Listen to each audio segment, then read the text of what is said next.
name is Benjamin Tristan. I've been in law enforcement for 24 years, served 18 years with special operations teams, worked as municipal PD, sheriff's deputy, as well as with the state. I would say any type of response team or any entity that is tasked with responding has to be able to deploy 24/7 in day or night. And so this drone having the ability to see at night really helps out with that. I don't just have a thermal camera. I have a thermal, a daytime camera, as well as a Starlight night vision camera. So I'm ready to go 24/7 with this drone. If someone were to ask me what are some of the best features that make this drone better, one of them is that Starlight camera. When conducting night patrols or working with various teams at night, especially in the summertime where the ground temperature is the same as your human heat sources that are on the ground, it's hard to tell if it's human, or it's also difficult to tell who's who that the Starlight camera gives you. One of the huge benefits is the ability to see IR lasers and IR strobe lights that mark my other teammates or my other team that I'm working with. If I just have a thermal camera, I can't see that. I don't see those lasers coming off my other team members' rifles. I don't see their strobes and their beacons that may be helmet mounted or mounted on their shoulder. So it's very difficult to tell who's who. The Starlight camera on the fore end provides me that ability to see at night. When I'm asked how this drone supports complex law enforcement operations, one of the biggest benefits is the ability to see through glass at night.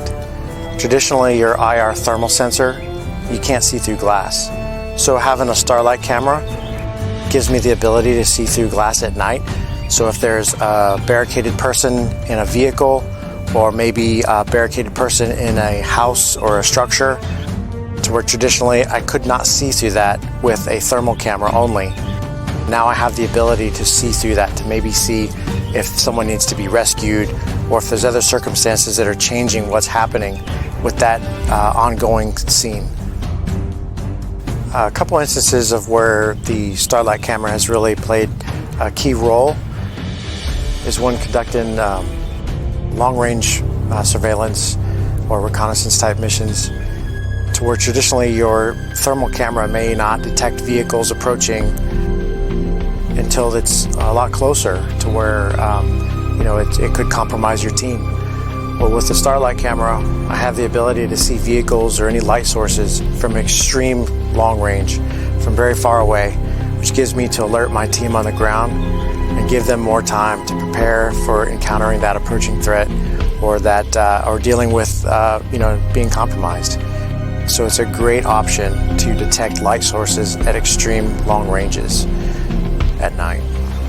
Some of the enhanced features that have benefited this drone have been the recognition software, such as the ability to identify people, vehicles, and other items that populate on my screen.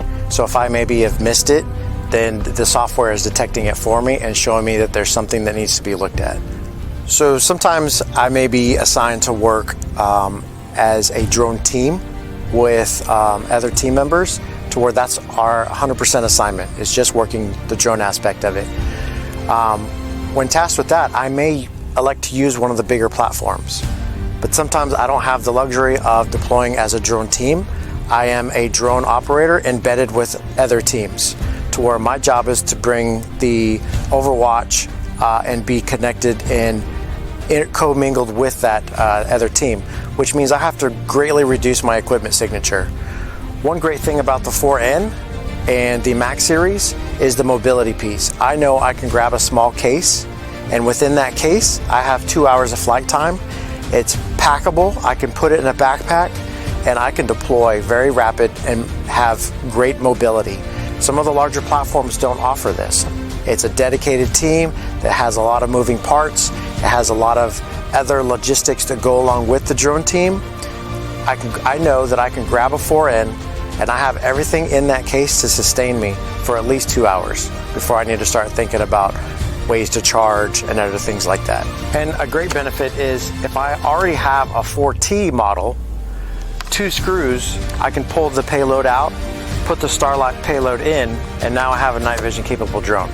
So I don't have to repurchase an entire drone.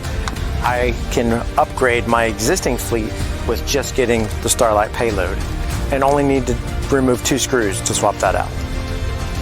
So I'm here today with the Max 4N, and we're going to talk about some of the highlights of how its capabilities enhance nighttime operations.